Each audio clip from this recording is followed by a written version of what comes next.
ข้าจะแสดงพลังแม่ไม้มวยไทยให้โลกประจักษ์อยากจะต่อกรกับมวยไทยแน่ใจแล้วเหรอข้าจะอัดเจ้าให้คว่ำจนไม่คิดจะกลับมาต่อสู้อีกเลย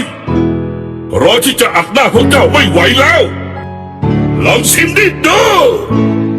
ฮ่าฮ่าอ้าหัวข้างเข้าให้เฮ้ยมีแต่พวกกระจอกหัวร้อนไปหมดแล้วนี่แค่บอบอ